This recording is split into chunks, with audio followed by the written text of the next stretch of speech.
Dans la forteresse de Val-de-Fer, chaque pierre est un œil et chaque silence un aveu. Pendant une décennie, le détenu de la cellule 1138, connu seulement comme Léo, n'était qu'une coquille vide, un homme figé dans un mutisme catatonique. Il était le point aveugle du système, ignoré, oublié. Mais lorsque sa cellule fut retrouvée vide, il ne laissa derrière lui ni armes, ni tunnel, mais un simple journal. Ce document allait faire trembler la prison jusqu'à ses fondations, révélant que le plus grand silence peut cacher l'observation la plus assourdissante. Si vous êtes fasciné par les plans méticuleux et la puissance de l'esprit humain, n'oubliez pas de liker et de vous abonner. Il y a 10 ans, quand Léonard Vasseur, dit Léo, a franchi les portes de la prison de haute sécurité de Val-de-Fer, il était encore un homme. Ancien analyste de données pour un service de renseignement gouvernemental, il avait été condamné pour trahison, piégé par ceux-là même qu'il servait. Les détails de son procès étaient obscurs, scellés sous le sceau de la sécurité nationale.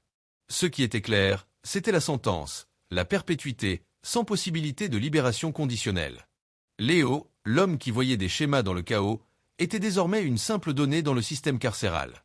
Puis, 6 mois après son incarcération, l'incident s'est produit. Une violente altercation dans la cour, une rixe entre gangs dont Léo fut une victime collatérale. Il fut retrouvé inconscient, une blessure grave à la tête. Quand il se réveilla à l'infirmerie une semaine plus tard, quelque chose s'était brisé. Léo ne parlait plus. Il ne réagissait plus. Ses yeux, autrefois vifs et analytiques, fixaient le vide, un abîme d'indifférence. Les médecins de la prison diagnostiquèrent un état catatonique post-traumatique. Il fut renvoyé dans sa cellule, la 1138, où il devint rapidement une partie du mobilier. Pour les gardiens, Léo était le prisonnier idéal. Silencieux, immobile, ne causant jamais de problème. On le sortait pour la douche, on le ramenait. On lui donnait son plat au repas, on le reprenait, souvent à peine touché. Il passait ses journées assis sur son lit, le regard perdu. Les autres détenus l'ignoraient, le surnommant le fantôme ou la statue. Son existence était réduite à une simple routine biologique, une présence physique dénuée d'esprit. Son invisibilité était totale. Personne ne faisait attention à un homme qui ne voyait, n'entendait et ne parlait prétendument pas. Et c'est précisément ce que Léo voulait. Car sous le masque de la catatonie, son esprit n'avait jamais été aussi actif. La prison n'était pas pour lui un lieu de punition, mais un gigantesque ensemble de données à analyser. Privé de toute autre stimulation, il s'est tourné vers la seule chose qui lui restait, l'observation. Chaque jour était une collecte d'informations. Chaque son, chaque ombre, chaque routine était une ligne de code dans le programme complexe de Val-de-Fer. Il absorbait tout, avec une patience et une discipline que seul un homme qui avait tout le temps du monde pouvait posséder. Le matin du 12 octobre, 10 ans, 4 mois et 7 jours après l'incident, le gardien de jour, un jeune homme nommé Dubois, fit sa ronde matinale.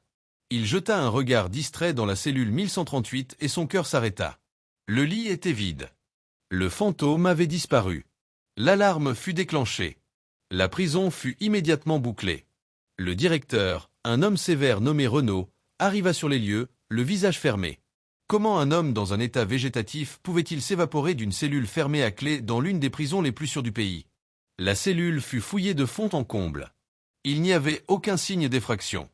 Aucun barrossier, aucun tunnel creusé. Les murs étaient solides. La porte était intacte. C'était comme si Léo s'était dématérialisé. La panique commençait à gagner les rangs des gardiens. C'est alors que Dubois, en inspectant la literie une dernière fois, sentit quelque chose de dur sous le matelas usé. Il en sortit un paquet de feuilles de papier toilette, méticuleusement pliées et reliées par un fil tiré d'une couverture. L'écriture à l'intérieur était minuscule, incroyablement précise, presque mécanique. L'encre était une mixture artisanale, probablement faite de suie et d'eau.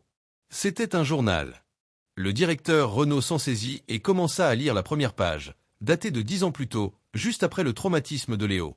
Son visage passa de la confusion à l'incrédulité, puis à une horreur glaciale. Ce n'était pas le journal d'un homme brisé. C'était le carnet de notes d'un prédateur. Un manuel d'instructions détaillé sur la manière de démanteler la prison de Val-de-Fer, pièce par pièce, routine par routine. Le fantôme n'était pas une victime. C'était un observateur. Et pendant une décennie, chaque gardien, chaque caméra, chaque procédure avait été scrutée, analysée et archivée par l'homme qu'ils avaient tous cessé de voir. La chasse à l'homme commençait, mais les gardiens allaient bientôt découvrir qu'ils n'étaient pas les chasseurs, mais la proie d'un esprit qui les connaissait mieux qu'ils ne se connaissaient eux-mêmes. Le bureau du directeur Renaud était devenu le centre névralgique d'une crise sans précédent. Le journal de Léo était posé au centre de la grande table en acajou, ses pages fragiles semblant se moquer des murs de béton épais qui l'entouraient. Renaud et ses lieutenants, le capitaine de la sécurité et les chefs de chaque aile, lisaient le document, page après page, un silence glacial s'installant dans la pièce. Chaque entrée était une dissection chirurgicale de leur monde, une autopsie de leur routine prétendument infaillible. Le journal n'était pas écrit dans un style narratif. C'était une collection de données brutes, de faits, d'observations notées avec une précision clinique. La première section était intitulée « Personnel, Aile Ouest ». Le premier nom était celui du gardien du bois, le jeune homme qui avait découvert la disparition. Entrée 2,451. Gardien Martin Dubois. 28 ans. Ronde de 6 heures. Tendance à bâiller et à s'étirer au passage devant la cellule 1130, d'os à la 1138. Durée de l'étirement, 3,2 secondes en moyenne. Tic nerveux, tapote sa hanche gauche où se trouve son trousseau de clés, surtout en fin de service. Le son, un double cliquetis métallique, est un indicateur fiable de sa position dans le couloir, même hors de vue. Conversation, mentionne fréquemment sa fille, Chloé. Sort une photo de son portefeuille chaque mardi et vendredi vers 9h15, pendant la pause de distribution du courrier. Distraction émotionnelle maximale à ce moment précis. Dubois, qui se tenait dans un coin de la pièce, devint pâle en entendant ces mots. C'était vrai. Chaque détail était d'une exactitude terrifiante. Il se sentait nu, exposé, comme si Léo avait vécu à l'intérieur de sa tête pendant des années. Renaud tourna la page. L'entrée suivante concernait une gardienne plus âgée, Madame Lefebvre, une femme réputée pour sa sévérité. Entrée 3,102. Gardienne Hélène Lefebvre. 54 ans. Superviseuse de la buanderie. Stricte, mais prévisible. Souffre de migraines chroniques, surtout par temps humide. Les jours de pluie, elle évite les zones bruyantes et délègue l'inspection des chariots de linge au gardien le plus proche. Fréquence des migraines, environ 2 fois par mois, corrélation de 87% avec une pression barométrique inférieure à 1010 HPA. Faille potentielle, sa confiance excessive en la routine. Un chariot marqué d'un X à la craie, code interne pour linge de l'infirmerie, n'est jamais vérifié 2 fois. Le capitaine de la sécurité consulta le registre. Le jour de la disparition de Léo, il avait plu. Et Madame Lefebvre avait signalé une migraine et était restée dans son bureau. L'horreur montait d'un cran. Ce n'étaient pas de simples observations, c'étaient des variables dans une équation complexe. Le journal continuait ainsi pour chaque membre du personnel. Des dizaines de gardiens, d'infirmières, de cuisiniers, de techniciens de maintenance. Leurs habitudes, leurs faiblesses, leurs secrets les plus intimes, tout y était consigné. Il savait que le gardien Bernard pariait sur les courses de chevaux et était toujours distrait les jours de grandes courses. Il savait que l'électricien, un homme corpulent, utilisait toujours un certain distributeur automatique au 3e étage parce qu'il donnait parfois une canette gratuite, créant une fenêtre de 90 secondes où le local technique principal était sans surveillance. Il avait même noté les motifs d'usure sur les semelles des chaussures de chaque gardien, lui permettant d'identifier qui approchait simplement par le son de leurs pas sur le linoléum. Les gardiens, autrefois les maîtres de ce domaine, se regardaient maintenant avec suspicion. Leur vie, qu'ils pensaient privée, avait été disséquée et cataloguée par l'homme silencieux dans la cellule 1138. Ils n'étaient plus des individus, mais des mécanismes d'horlogerie, des pièces prévisibles dans la grande machine de Val-de-Fer. Et Léo, l'analyste, avait passé une décennie à étudier cette machine, non pas pour l'admirer, mais pour trouver le grain de sable qui pourrait la faire s'enrayer. Le directeur Renaud ferma le journal, ses mains tremblant légèrement. Ce n'était que la première section. Il n'osait imaginer ce que les suivantes contiendraient. Il comprit que Léo n'avait pas simplement trouvé une faille dans leur sécurité. Il avait prouvé que leur sécurité était la faille. Leur confiance aveugle en la routine, en la prévisibilité, en l'obéissance, était devenue la clé de sa propre cage. L'anatomie de leur routine était devenue la carte de son évasion. Si la première partie du journal avait été une dissection psychologique du personnel, la deuxième partie, intitulée Architecture et surveillance, était un traité de physique appliquée et de géométrie. C'était ici que l'esprit analytique de Léo, forgé dans le monde du renseignement, brillait de son éclat le plus terrifiant. Il n'avait pas seulement observé les gens, il avait mesuré, calculé et cartographié chaque centimètre carré de son environnement visible et invisible. La section s'ouvrait sur une analyse détaillée du système de caméras de surveillance, un réseau de plusieurs centaines d'yeux électroniques qui quadrillaient la prison. Pour les administrateurs, ce système était la garantie d'une surveillance totale. Pour Léo, c'était un puzzle rempli de failles. Entrée 894. Caméra C7, couloir ouest. Modèle, Spectronix 5. Angle de balayage, 180 degrés. Cycle de balayage, 22,5 secondes de gauche à droite, 2,8 secondes de pause à chaque extrémité. Point aveugle, sous l'objectif, dans un cône de 1,2 m de rayon. Second point aveugle, à 14 mètres, derrière le pilier de soutien P4. Le reflet de la caméra est visible sur le distributeur d'eau entre 14h02 et 14h09, lorsque le soleil de l'après-midi frappe la fenêtre ouest. La position exacte du balayage peut être confirmée en observant la distorsion de la lumière sur le sol poli. Le directeur Renault fit venir l'ingénieur en chef du système de sécurité. L'homme, un technicien suffisant qui avait toujours vanté l'infaillibilité de son installation, lut le passage et devint livide. Les spécifications étaient exactes, au dixième de seconde près. Personne n'était censé connaître ces détails, pas même la plupart des gardiens. Léo les avait déduits par pure observation. Il avait utilisé des outils improvisés pour ses calculs, le temps qu'il fallait à la poussière pour retomber dans un rayon de soleil pour mesurer les courants d'air, une cuillère polie pour observer les reflets déformés des caméras, et même la propagation du son de ses propres tapotements discrets sur les murs pour estimer les distances. Le journal contenait des cartes. Des cartes incroyablement détaillées, dessinées sur des morceaux de carton récupérés, montrant les champs de vision de chaque caméra. Il avait superposé ces champs de vision, créant une carte maîtresse qui révélait des rivières d'ombre, des chemins étroits et sinueux à travers la prison où une personne pouvait se déplacer sans jamais être filmée. Ces chemins n'existaient que pour des fractions de secondes, à des moments précis où les cycles de balayage de plusieurs caméras s'alignaient parfaitement. C'était une chorégraphie d'une complexité ahurissante. Mais sa science ne s'arrêtait pas à la surveillance visuelle. Il avait également cartographié le monde sonore de Val-de-Fer. Entrée 1,562. Système de ventilation. Le conduit principal de l'aile ouest vibre à une fréquence de 48 Hz lorsque le système de chauffage est actif, octobre-avril. Cette vibration masque les sons de basse fréquence, comme le bruit de palan ou le grattement métallique sur du béton. Le système de plomberie émet un son de haute fréquence, environ 3 kHz, lorsque les chasses d'eau des étages supérieurs sont tirées.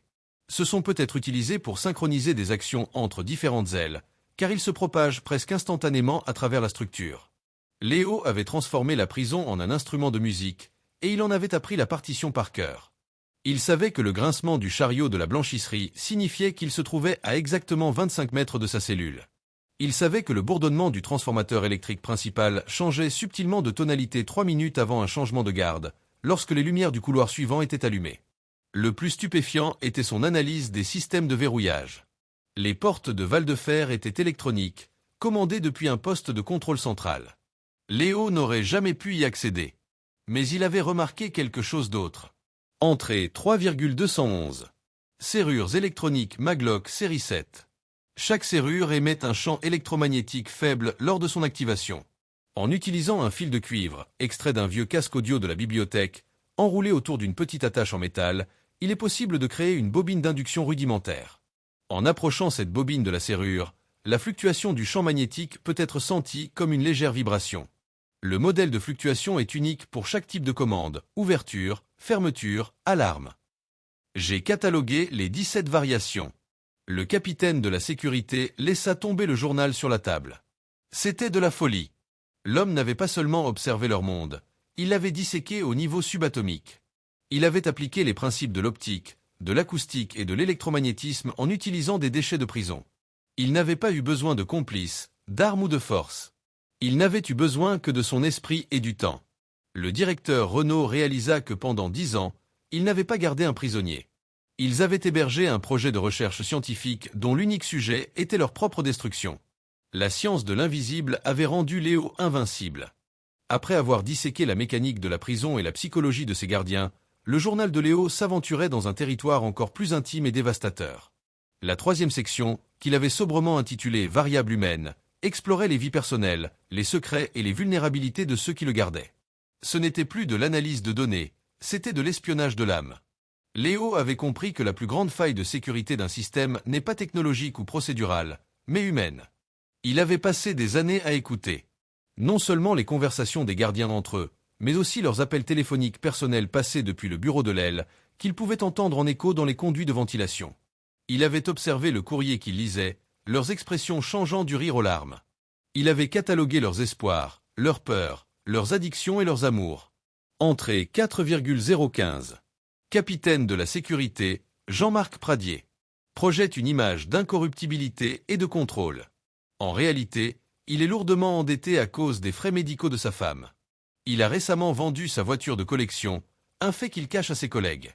Il est vulnérable à toute suggestion qui pourrait améliorer sa situation financière, bien que sa fierté l'empêche de l'admettre. Sa principale faiblesse, il croit que la loyauté peut être achetée, car il est lui-même tenté de la vendre. Pradier, lisant ces lignes par-dessus l'épaule du directeur, sentit le sol se dérober sous ses pieds. C'était la vérité, une vérité qu'il n'avait confiée à personne. L'homme silencieux dans la cellule 1138 l'avait deviné, simplement en assemblant des bribes de conversations téléphoniques angoissées et en notant l'absence soudaine de sa voiture sur le parking. Le journal continuait, impitoyable. Il détaillait la liaison qu'une gardienne entretenait avec un de ses collègues mariés, notant les jours où ils se disputaient, ce qui les rendait négligents et irritables. Il avait identifié un gardien qui luttait contre l'alcoolisme en se basant sur la légère odeur de menthe de son chewing-gum pour masquer l'haleine et les tremblements presque imperceptibles de ses mains le matin. Pour Léo, ce n'était pas des ragots. C'étaient des points de données qui prédisaient le comportement. L'alcoolique était 40% plus susceptible de sauter une vérification de sécurité en fin de service. Le couple adultère créait des distractions mutuelles, ouvrant des fenêtres d'opportunité. Mais l'observation la plus profonde et la plus troublante concernait le directeur Renault lui-même. Entrée 5,212. Directeur Charles Renault. Obsédé par l'ordre et la perfection. Son pire cauchemar n'est pas une évasion violente, mais une évasion qui ridiculise son système, une évasion qui prouve que son contrôle est une illusion.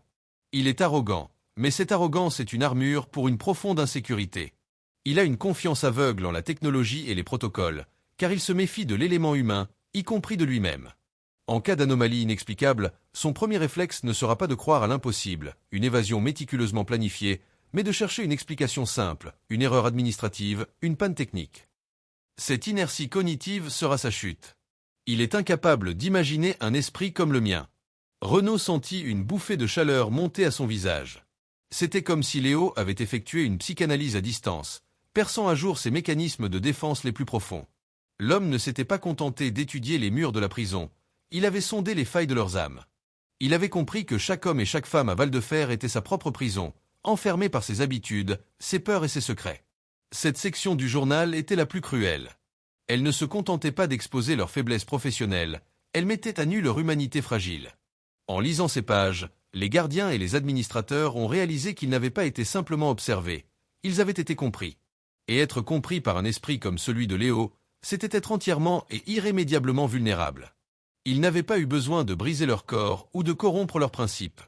Il lui avait suffi d'attendre que leur propre vie, leurs propres drames, leurs propres imperfections lui ouvrent la porte. La forteresse de Val-de-Fer n'avait pas de mur assez haut pour contenir la complexité chaotique du cœur humain, et Léo l'avait exploité avec la précision d'un maître chirurgien.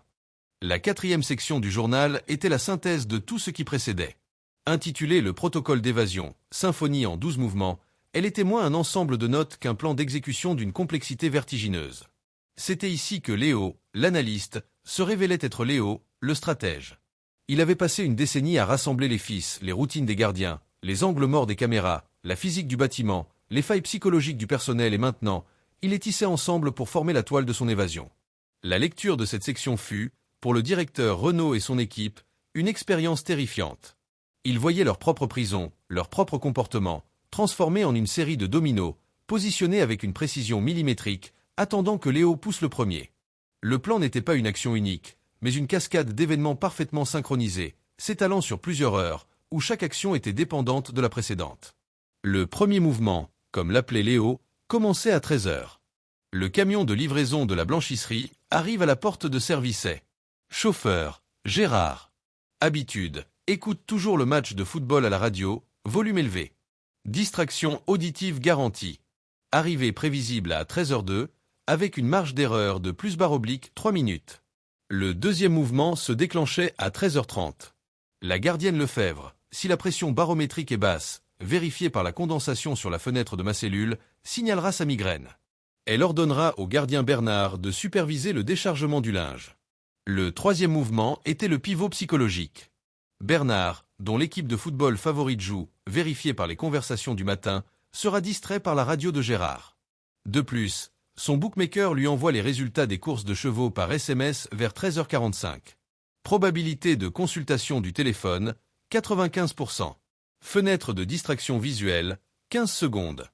La toile se resserrait. Chaque détail, chaque observation des années précédentes, trouvait sa place dans cette chorégraphie mortelle.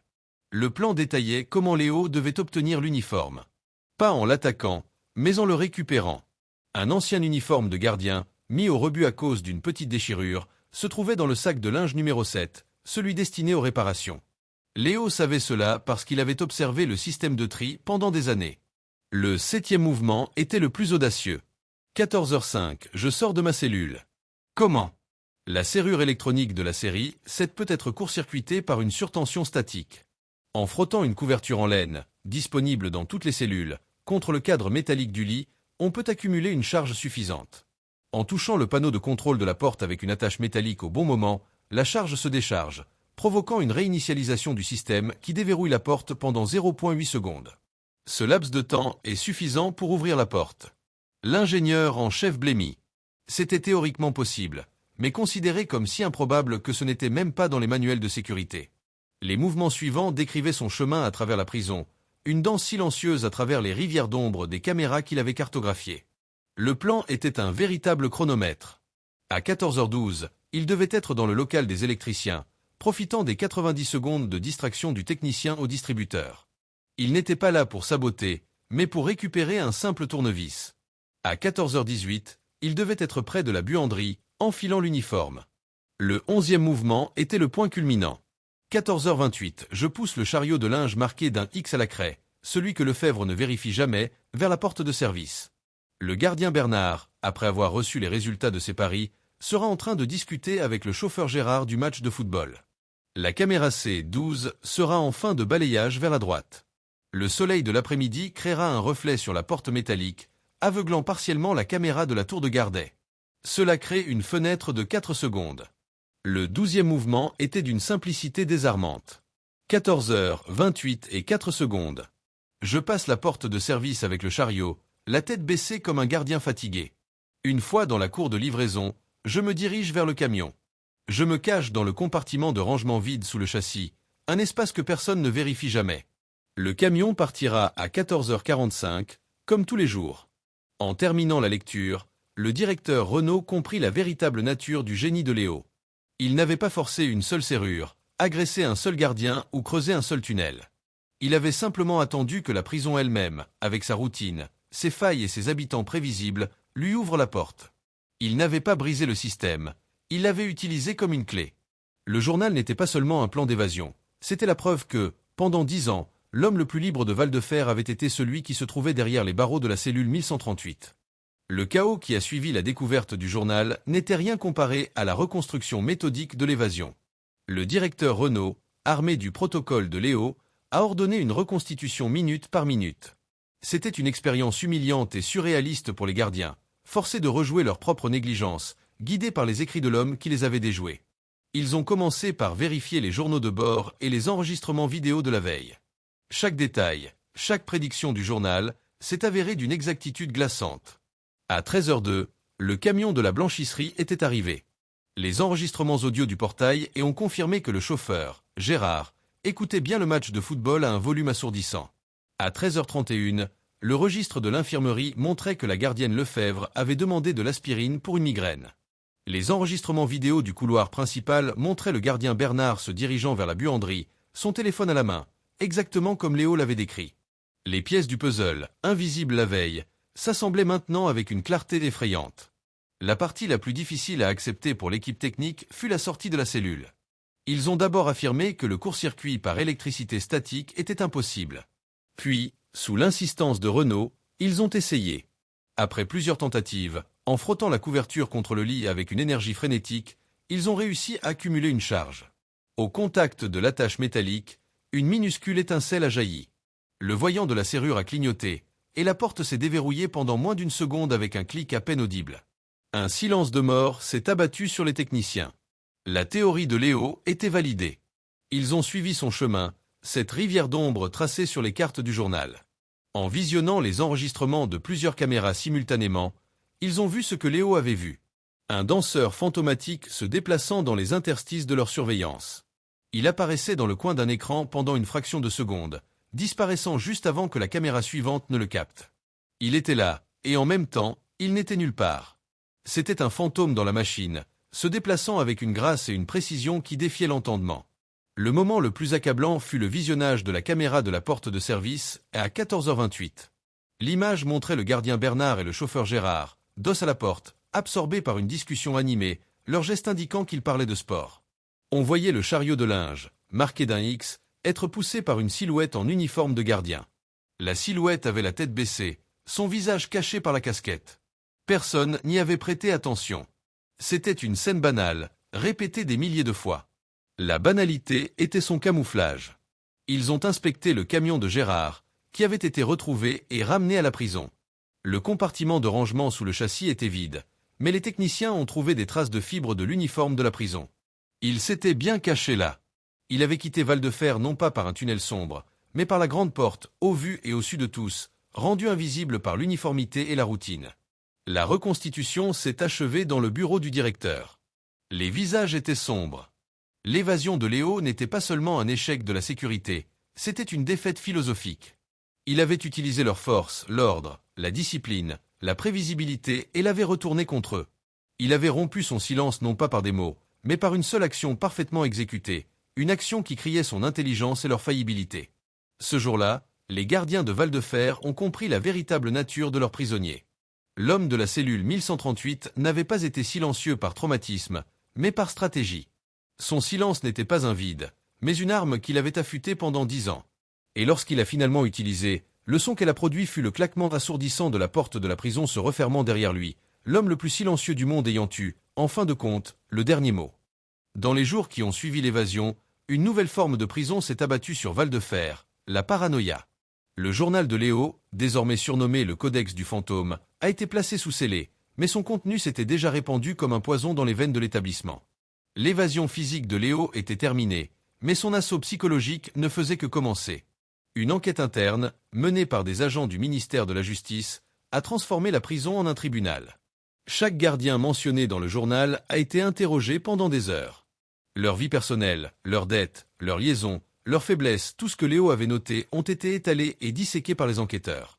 Le journal n'était plus seulement un plan d'évasion, il était devenu une pièce à conviction contre eux. Le gardien Bernard fut suspendu pour négligence grave. La liaison de sa collègue fut révélée, provoquant un scandale qui a détruit 2 familles. Le capitaine Pradier fut contraint de démissionner après que ses difficultés financières ont été jugées comme un risque pour la sécurité.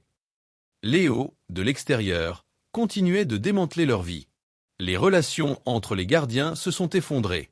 La camaraderie, autrefois cimentée par une routine partagée, a été remplacée par une méfiance glaciale. Qui savait quoi sur qui? Quelles autres habitudes Léo avait-il pu noter? Chaque tic, chaque conversation privée, chaque moment de distraction était désormais perçu comme une faille potentielle. Les gardiens ont commencé à se surveiller les uns les autres, devenant les prisonniers d'une surveillance mutuelle bien plus oppressive que celle des caméras. La machine bien huilée de Val-de-Fer s'est enrayée, grinçant sous le poids du doute et de la suspicion. Le directeur Renaud était un homme brisé. Le journal de Léo était une attaque personnelle, une prophétie autoréalisatrice de sa propre chute. Son inertie cognitive avait été prouvée de la manière la plus humiliante qui soit. Il errait dans les couloirs de sa propre prison, voyant des failles partout, remettant en question chaque procédure, chaque serrure, chaque visage. Il a ordonné une refonte complète de la sécurité. Les caméras ont été remplacées, les routines de patrouille rendues aléatoires, les protocoles renforcés. Mais il savait que c'était inutile. On ne pouvait pas corriger une faille humaine. Val-de-Fer était devenu une forteresse nerveuse, un lieu hanté non pas par le fantôme de Léo, mais par l'écho de sa logique implacable. Pendant ce temps, la véritable nature de Léo restait un mystère. Pourquoi un homme doté d'un tel esprit s'était-il laissé prendre pour trahison? Pourquoi choisir ce mode d'évasion, laissant derrière lui le manuel de sa propre réussite? La réponse se trouvait peut-être sur la dernière page du journal, une page que Renaud avait gardée secrète, même pour ses plus proches collaborateurs. Après la description finale de l'évasion, il n'y avait qu'une seule ligne, écrite non pas avec l'encre de suie, mais apparemment avec une goutte de sang de Léo lui-même. Ce n'était pas une phrase, mais une séquence alphanumérique, une clé de chiffrement. 8B1F3A94C2D78G5. Renaud, dans un moment de lucidité, a compris. Le journal n'était pas destiné aux gardiens de Val-de-Fer. C'était un message. Un message pour son ancienne agence de renseignement, ceux qui l'avaient trahi. La clé de chiffrement était probablement liée aux informations pour lesquelles il avait été condamné. L'évasion spectaculaire, le journal laissé derrière, tout cela n'était pas seulement pour obtenir la liberté. C'était pour attirer l'attention, pour forcer ses anciens employeurs à regarder. Il ne s'était pas simplement échappé, il avait rouvert son propre dossier de la manière la plus spectaculaire qui soit. Il utilisait sa propre légende comme une arme. L'écho de son silence ne résonnait pas seulement dans les murs de la prison, il commençait à se faire entendre dans les couloirs du pouvoir. Des mois se sont écoulés. Léo Vasseur est devenu une légende, un mythe moderne. Malgré une chasse à l'homme national, il n'a laissé aucune trace. C'était un fantôme dans le système, un homme qui avait prouvé sa capacité à devenir invisible. La prison de Val-de-Fer, elle, ne s'est jamais complètement remise. Le directeur Renaud a été mis à la retraite anticipée, et la forteresse a acquis une réputation de lieu maudit, un monument à l'arrogance punie par un génie silencieux. L'histoire aurait pu s'arrêter là, dans le mystère de la disparition de Léo. Mais la séquence de chiffres laissés dans le journal, ce message de sang et d'encre, a continué son travail. Au sein de l'agence de renseignement où Léo avait travaillé, la clé de chiffrement a provoqué une panique silencieuse. Elle correspondait à un ancien projet ultra secret, un projet qui avait mal tourné et pour lequel on avait eu besoin d'un bouc émissaire. Léo. La clé a permis à quelques analystes fidèles à la mémoire de Léo de déverrouiller des fichiers cryptés qu'il avait cachés des années auparavant, avant son arrestation. Ces fichiers contenaient la vérité, des preuves irréfutables d'une opération de corruption menée par le directeur de l'agence de l'époque, qui avait vendu des secrets d'État et avait fait porter le chapeau à son analyste le plus brillant. Le journal de Léo n'était pas seulement la clé de sa cellule, c'était la clé d'un coffre-fort numérique contenant de quoi faire tomber un gouvernement. L'évasion n'a jamais été la fin du jeu pour Léo. C'était le début. Il avait besoin de disparaître du système carcéral pour pouvoir se battre, depuis l'extérieur, pour sa réhabilitation et sa vengeance. En se transformant en légende, il a forcé la main de ses ennemis. La pression médiatique et l'enquête interne déclenchée par son évasion ont créé le chaos nécessaire pour que la vérité puisse émerger. Léo n'a jamais été retrouvé. Il n'est jamais réapparu publiquement. Mais les conséquences de son acte, elles, ont été bien visibles. Le scandale a éclaté. Le directeur corrompu, désormais un politicien respecté, a été dénoncé et arrêté. Le nom de Léonard Vasseur a été officiellement blanchi à titre posthume, bien que beaucoup pensent qu'il est toujours bien vivant, observant le monde depuis un nouveau poste d'observation. La scène finale de cette histoire ne se déroule pas sur une plage ensoleillée, mais dans l'esprit du nouveau directeur de Val-de-Fer, un homme plus humble que son prédécesseur. Il se tient devant la cellule 1138, laissée vide en guise de mémorial et d'avertissement. Il regarde le mur nu, la couchette vide, et il comprend la véritable nature de Léo. Val-de-Fer n'était qu'une prison physique. Le véritable mur que Léo devait franchir était celui du mensonge, de la trahison et de l'oubli. En s'échappant de la prison de béton, il avait commencé son assaut contre la prison de l'injustice. Pour Léo, le monde entier était un système, un ensemble de données à analyser. Il avait simplement changé de terrain d'analyse. Son silence, sa patience et son observation n'étaient pas seulement des outils pour s'échapper d'une cellule. C'étaient les armes qu'il utiliserait pour démanteler des murs bien plus hauts et bien plus solides que ceux de Val-de-Fer. Le fantôme de la cellule 1138 était libre, non pas pour se cacher, mais pour continuer sa chasse silencieuse de la vérité.